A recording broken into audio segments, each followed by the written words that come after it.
Hello, my lovelies, and welcome to Where the Rose Rises with me, your host, Eileen Carolyn Walsh. Our guest today, Mark Levy, works deeply in a field of ever increasing need for our aging population, and that is senior living solutions. Mark was born and raised here in the south suburbs of Chicago. He worked for many years as vice president of operations for a large company supervising over 130 employees. However, in 2009, Mark suffered a stroke at the age of 47. While he was fortunate to recover without any long-term effects, his life was forever changed and shaped by those events. After navigating the medical world, looking for solutions for himself, he developed a new perspective on the obstacles that seemed so firmly in place and so unnecessary. And he came away with an understanding of the value of an experienced advocate working on your behalf. With a new purpose, Mark transitioned to the senior care industry, trained with a company that specialized in assisting seniors and their families. Mark opened his office in the south suburbs, where he also lives with his wife and his 17-year-old son. Mark has dedicated the past 14 years of his life helping seniors and their families find not just living solutions as they go through their later decades, but the peace of mind they so richly deserve. Welcome, Mark. Well, thanks for having me. And Mark is returning to our show. He was with us about 7-8 years ago, and we're going to take a look at everything that's been happening in the industry since. But we're just going to start, Mark, with you reminding us what it was about that personal experience that informed your decisions going forward and got you involved in the world of senior solutions. Yes, certainly. So it's not lost on me that I'm very fortunate to have come through what I came through, having a stroke, and 16 years later being fairly healthy. You know, I'm one of the fortunate ones. And so in the beginning, to put it mildly, I viewed it as a setback, let's say. But over time, it became clear to me that it was kind of a blessing in disguise, because after that, within a couple of years, I changed roles in what I did for a living and transitioned to what I'm doing now, helping people. And I think that going through what I went through helps me connect with people better, because I can relate to, I know how having a health concern and a health change affects not only the body, but it affects your mind and your spirit as well. Yeah. And so when people are overwhelmed and they're just at all-time lows, I feel like I can, on some level, connect with them. And by being able to bring some clarity and talking about the situation and give them, some good potential options, I can see the relief that they feel, which is a great feeling for me to know that I can make some difference in helping people in whatever small way I'm able to do that. Oh, absolutely, Mark. And viewers, I can tell you, I've worked with Mark over the years. I've seen firsthand him stepping in to help with families. And he is just a paragon of compassion and love and a wonderful resource. Oh, well, thank you. So, Mark, could you walk us through the types of services you offer for seniors and their families? Sure, absolutely. So it's really twofold. A lot of people who want to stay at home, I help them with that, with resources to make that happen, or community-based solutions, which consist of assisted living, memory care solutions, communities, and skilled nursing. Usually it's an event that takes place, that triggers somebody going to a hospital or a rehab center. And then upon discharge, their needs all of a sudden may be different than they were prior to the event. And so they need some additional resources. And many times people just don't know where to turn or what's even available to them. So that's where I come in. Many times I'm being referred to them from social workers within a hospital setting or a rehab setting or a doctor's office. And, we'll talk through their specific situation so they get a better understanding as to if it's home care, should it be, if they have minimal needs, maybe an hourly come and go service. Some people may qualify for free services through senior services, and then other people may get some additional funds through the VA if they were a veteran or even the spouse of a veteran. And so we talk about that, and then I just help them through the entire process. Yeah. And from a community, I think it's important to note that families never pay me anything for my services. If somebody ends up going to a private pay, assisted living or memory care at some point, that community will just pay my fee directly. Otherwise, I do a lot of work pro bono, especially if it's Medicaid related.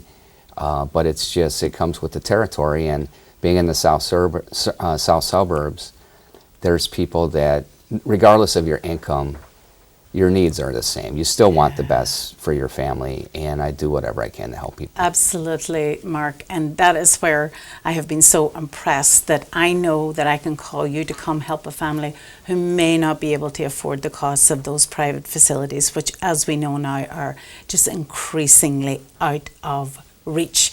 So was it Zig Ziglar who said, you get what you want when you help enough other people get what they want? So that's always touched me deeply, that you will help families pro bono, even if it's not leading to where you would get paid for that service. How about some of the common challenges that families face when they're navigating the senior care options, and what are your solutions to those obstacles? Sure. I think a lot of times people just don't know how to get started. The old saying, you don't know what you don't know, and it's so true. And so, my job, I think, is once I get involved and I can deal with their specific situation, because everyone's situation is a little bit different. Their finances may be different, their needs may be different. And I think once they get together with me and they understand that I bring some clarity to the situation of, what makes sense for their situation, what that entails, I think it's a lot easier for them to kind of wrap their arms around picking a solution when they know what their options are, right? Because it's so much easier when you're aware of what's out there. And many times, people, even other family members and friends, try to do their best, to help people, I think. But many times they are not aware of the changes that have taken place in the industry. So you may end up with a friend or a family member that has a loved one that went to a specific community, and it may have been even a year ago.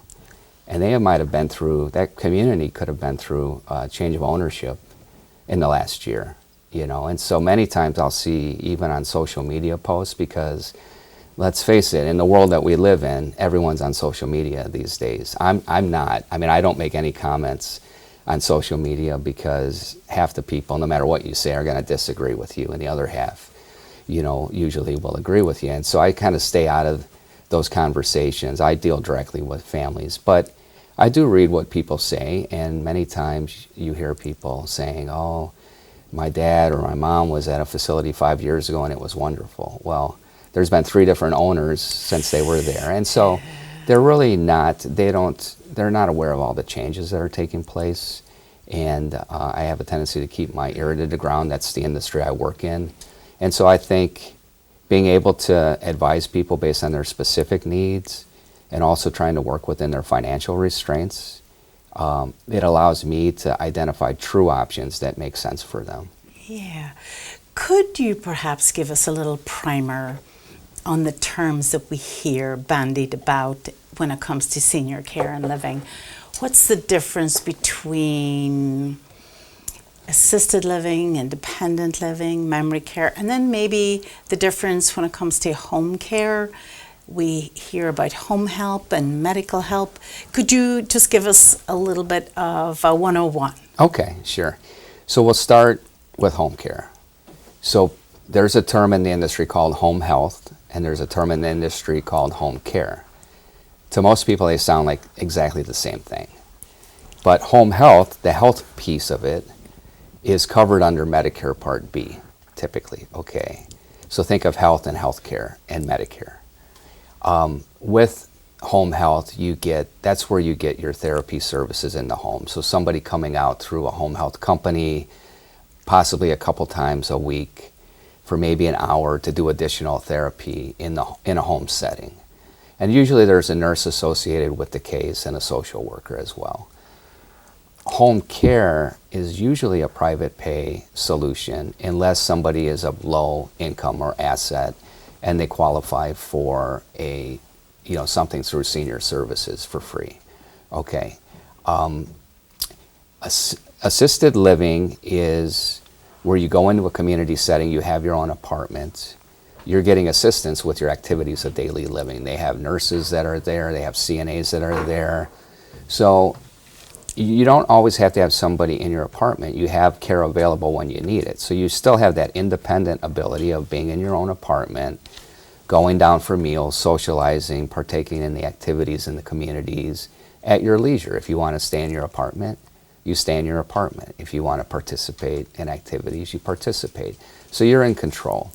But you know that you have access to all the health care that you need and assistance that you need, whether it's mobility issues, getting in and out of bed, getting on and off a toilet, getting dressed in the morning, grooming, bathing, incontinent care, even people that have to wear adult diapers and need help with cleaning themselves up and changing. All of that can all be done within that assisted living setting. Independent living is more for those people that are truly independent and can do most things on their own but want to get away from a home setting. There are a couple facilities that offer independent living with additional services so that you can get a little bit of both. You get that independent lifestyle, but if you need a little help, they have sometimes a third-party company in the building that will help provide that care at a cost, an additional cost. But that's scheduled care versus assisted living. It can be on-demand care. I mean, they usually put a healthcare plan together, even in assisted living. But if something comes up, you push a button, you pull a cord, and somebody comes to help you. Memory care, unfortunately, is something that probably everybody knows somebody that is suffering from dementia or Alzheimer's, and it's sad. My own mother, we lost my mother to dementia, and it's a very difficult but real situation that we're all faced with nowadays. Yeah. And even being in the industry, my mom was out of state, but it was a situation where, I'm a big advocate of people being able to be as independent as they can for as long as they can.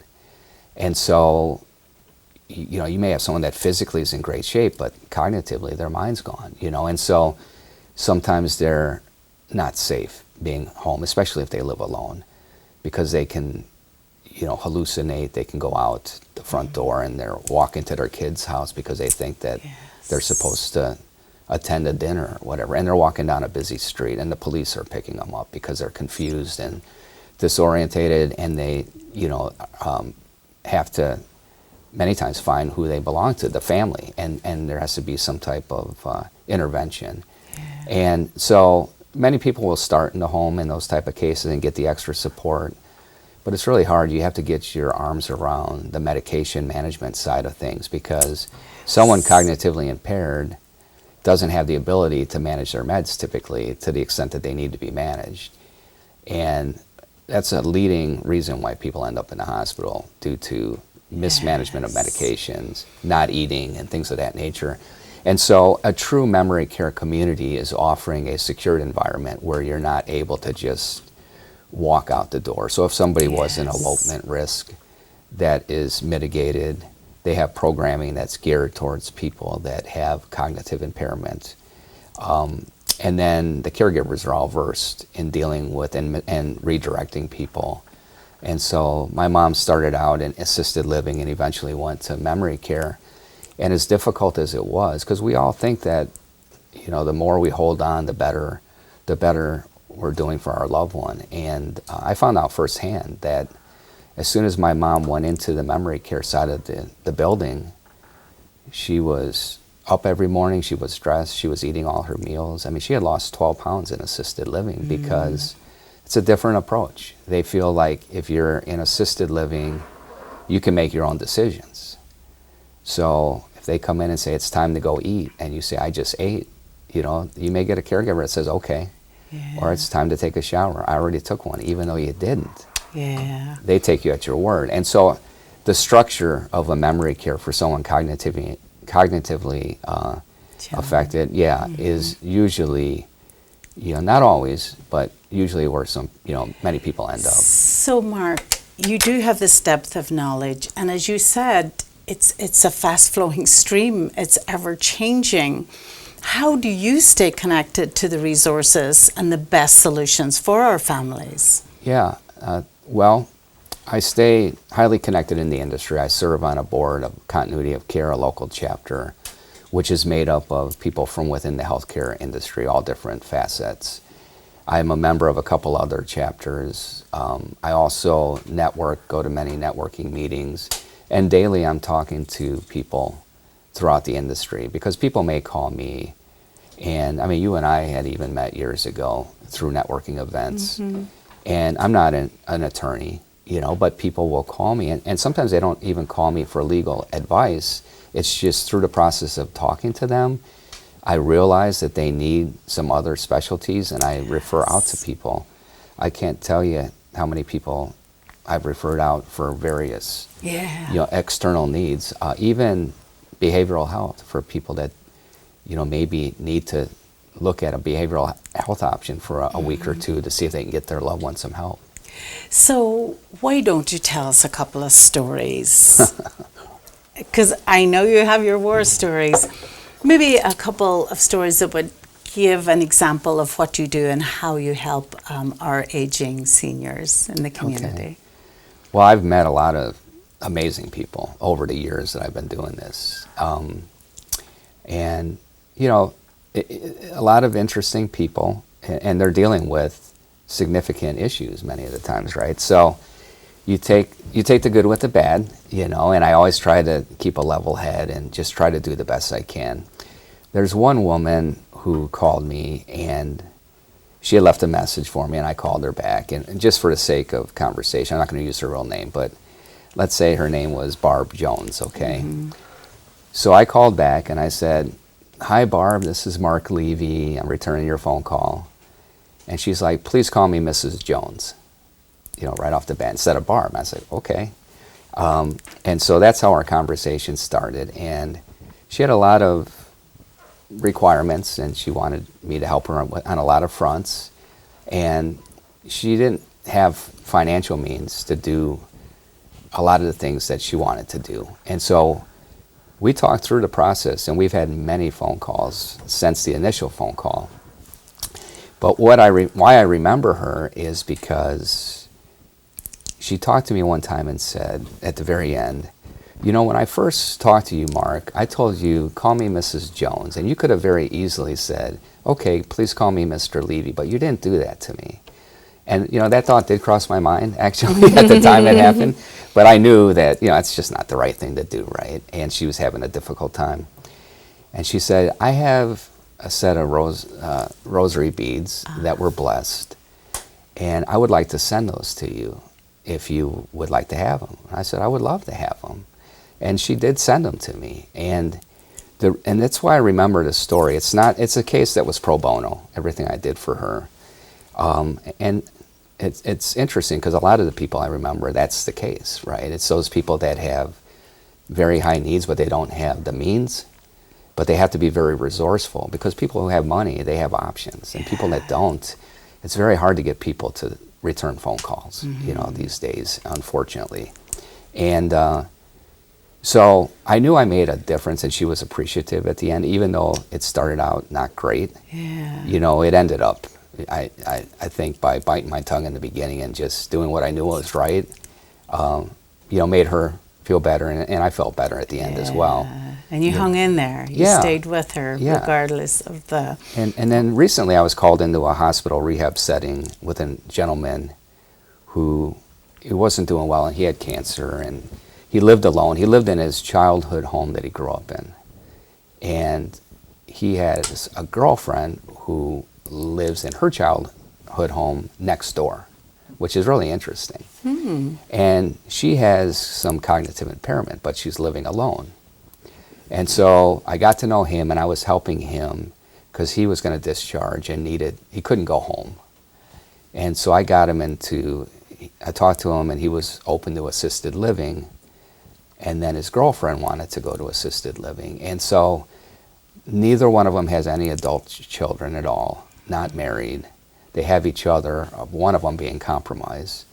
He's an amazing, amazing person. I mean, he's not in great health, and you can tell that they adore each other.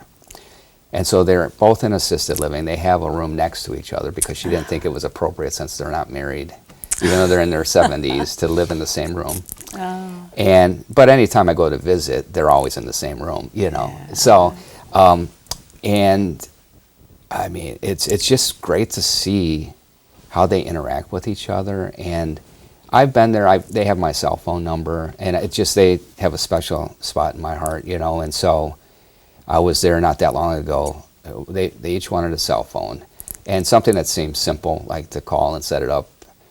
Well, as soon as they started asking them for previous passcodes on, you know, it took hours. Okay, yeah. But they're just good people, you know. And I know that.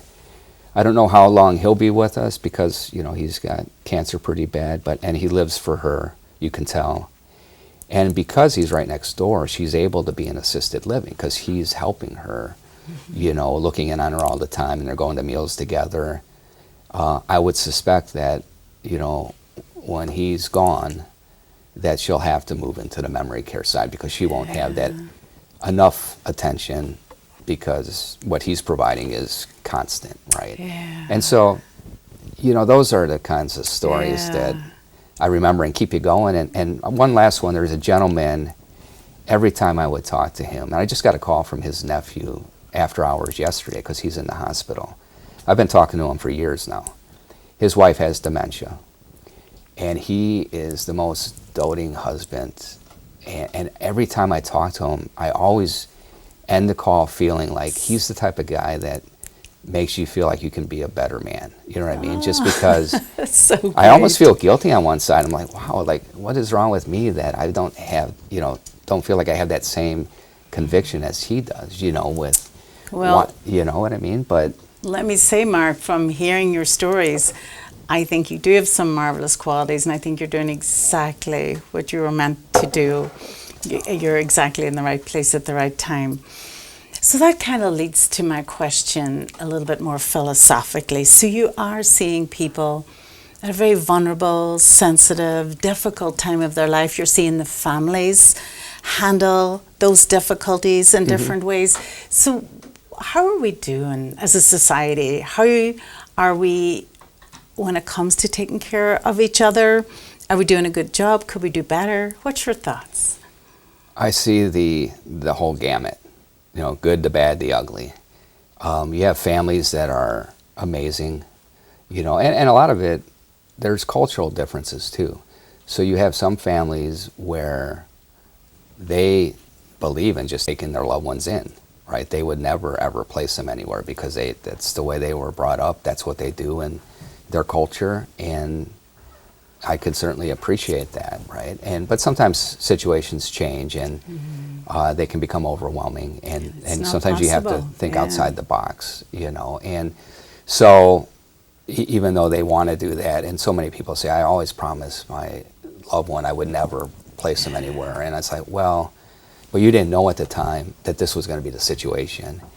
And I'm sure that if they know you have their best interest in mind, and you would never do anything that you didn't feel was in their best interest.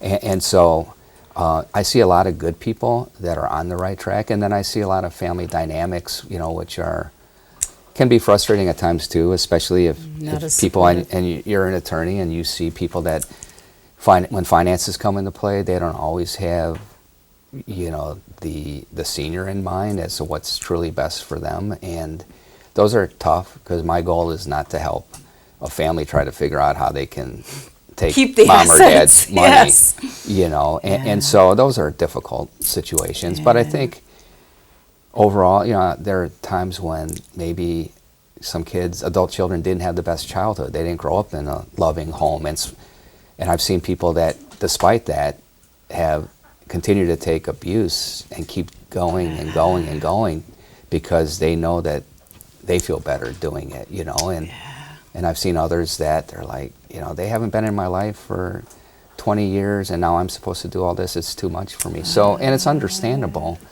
So, I mean, I wish it was all positive and rosy stories, but life isn't that way. You know, there's the good and the bad, but I think overall, I mean, I think we have a tendency to focus on the negative. Certainly, the majority is good. You know. We'll stop right there. Okay. The majority is good. For all its sham, drudgery, and broken dreams, it still is a beautiful world. And people like you truly in this difficult area are making it even more beautiful, Mark. I've watched you truly over the years, and your heart is, you're always leading with your heart, not your profits, which I know is why you've done so well. Last couple questions. Okay. So do you have any words that you live by? Anything maybe your grandparents said, or a favorite quote, poem, Bible verse? I'm not known as a poet, I'll tell you that, but I like humor. I'm a sarcastic person, you know, when I let my hair down and just am having fun. And somebody once said to me, and I remember it because it was funny, you know, don't take life too serious because at the end we all die anyways. We're not getting out of it alive. Right. Yeah. And I need to actually live by that more because, you know, sometimes it's hard not to take things overly serious, you know, because you can be consumed by it. But I think there's a lot to be said about that. Yeah, a lot to be said about a little levity. All right, Mark, so if any of our viewers wanted to get a hold of you, had some questions for you, what's the best way to reach you? Probably by calling. My office number is 708-328-3600. And I think they're going to put up, you know, my information with an email address.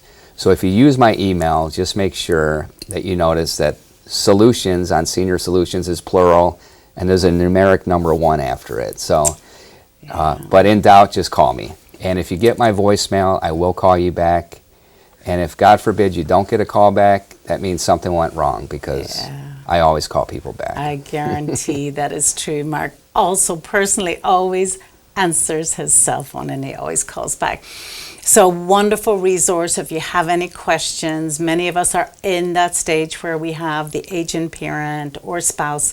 We need help. We need to know what to do first, and Mark is a great call to make. So thank you, viewers, for watching, and I will see you next time on Where the Road Rises. Thanks and bye.